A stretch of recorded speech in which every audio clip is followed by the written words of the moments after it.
baka madodobleng balikan itong mag-ina o itong si Lebiste. Hahabulin ng gobyerno, hahabulin naman ng mga pinagbenta. Binentahan mo pala kami ng walang bisa. Di ba? Pambansang Nanay, Survivor, at Erwin Locre. Oh, Huli na lang Kaya po.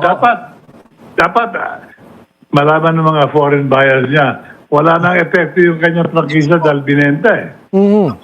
Ngayon, ang panghuli na lang pong tanong, naku po, yari. Ano? Maaring makulong, tapos hahabulin pa ng mga foreign investor. Biruin mo, no? Kabata-bata lang nitong si Leandro Lebiste, mga bossing. At saka, ha, napapaikot niya yung mga DDS. At isa siya doon sa superhero ng mga DDS ho ngayon, mga kababayan. Oh,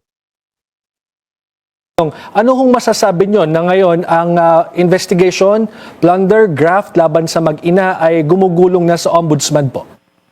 Dapat lang, sapagkat kailangan naman magkaroon sila ng pagkakataon linisin yung pangalan nila. Kung hindi totoo.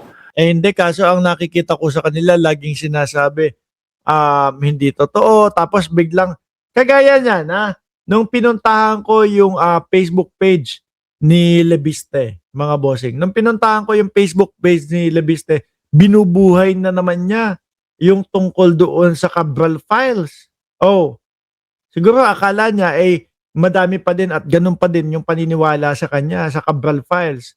Pantakip lang ho kasi yun, mga bossing, sa totoo lang. No? Pantakip lang yun. Sabi ni Lucy, naku, bilisan nyo. Baka mag-alisan sila. Baka biglang lumipad ng ibang bansa. Tapos hihingi ng asylum. Ano po? Kagaya, ang ating vice-presidente hanggang ngayon, no, wala sa Pilipinas, mga bossing, ha? Hanggang ngayon po, ang ating vice-presidente, kung di ako nagkakamali, ay nandoon kay Tatay Digong. Ano ba yan? Babalik pa ba ang vice-presidente ho? Mga boss? No? Kasi parang, ang dating sa akin, ng ating vice-presidente, impeachment niya. Walang pakialam dyan. No? Ang milyong-milyong Pilipino nag-iintay po ng kasagutan kung ano ba talaga, no, ang magiging resulta ng impeachment. Pero ang vice-presidente po, wala po sa bansa. Nandoon kay Tatay Digong. Sabi ko nga naalala pa kaya ng vice-presidente na siya ay vice-presidente ng Pilipinas at hindi vice-presidente lang ng kanyang pamilya? Kasi mabuti po ang ating presidente, tingnan nyo. Hindi ako presidente ng pamilya ko. Presidente ako ng buong Pilipinas. Di ba? Ngayon, ito pa ang nakapagtataka. Doon sa impeachment po mismo, habang tinatanong ni Senator Rapi Tulfo yung mga bank managers po, mga kababayan, yung palang mga taga-kolekta o yung taga-withdraw o yung mga sumusundo sa pera na nakalagay sa duffel bag, wala palang mga dokumento or whatever. Ano po? Kapag ako nagwi-withdraw or whatever or maglalagay ako ng pera, ang daming hinihingi sa akin, etc. No? Nagulat si Senador Rapi Tulfo na talagang yung mga kumukolekta ng pera ay walang kahit anong dokumento or yung tipo lang, basta ho lang. Ito pakita ko sa inyo yung mismong video nito. Sana makita ko kagad para mas malinaw po sa inyo. Rapi Tulfo. Tulfo. Sandali para talagang kumpletos recados po tayo. Ito. Tulfo. Ay! Yung anak ko sabi, Daddy, you okay? Alam niya naman nagbablog ako. I'm okay. Okay? What I'm doing? I know. Okay. Sandali. Hinahanap ko yung kay Tulfo ho, mga kababayan witness, nagduda sa laki ng halaga. Lahat to kasi, mga kababayan, no, ng ating ginagamit na mga materyales dito ay ini-store natin dito sa laptop. Ito. You're recognized, sir. You may proceed. When you're ready. You have 2 minutes, sir.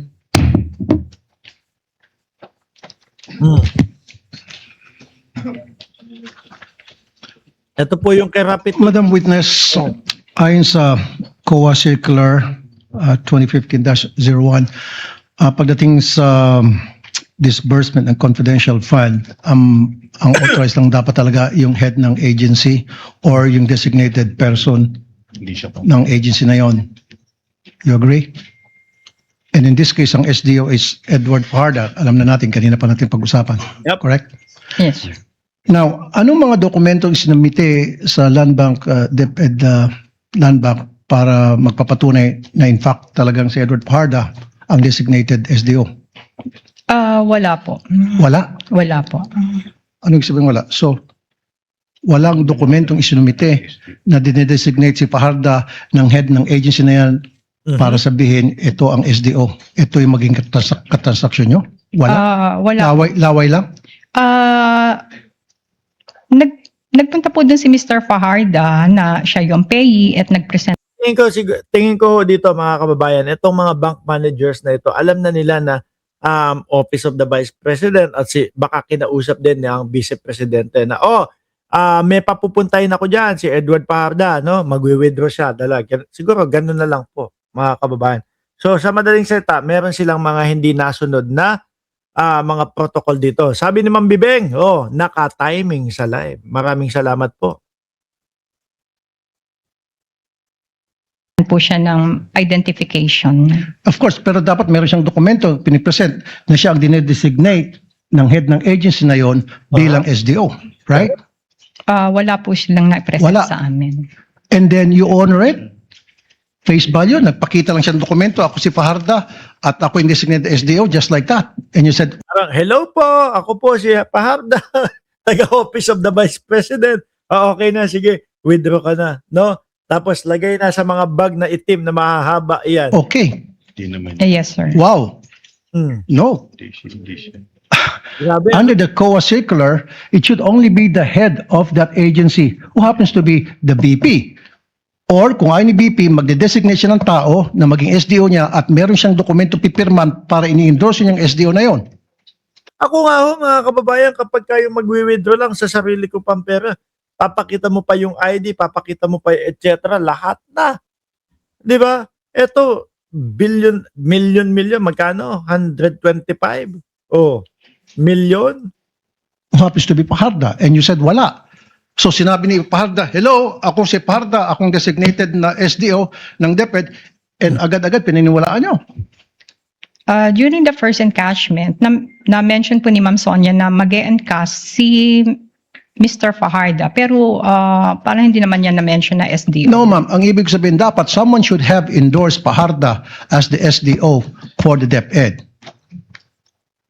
Sabi mo wala. So pumunta lang si Fajarda doon, presenta yung sarili niya, sinabi niya akong SDO ng DepEd, and then sabi niya, okay, sige. Parang sanay na sila sa mga ganyan ho, mga kababayan. Kagaya na lang, yung mga itinatanong ho sa kanila, di ba? Kagaya na lang po nung mga BIR tax, yung mga bank tax records, etc.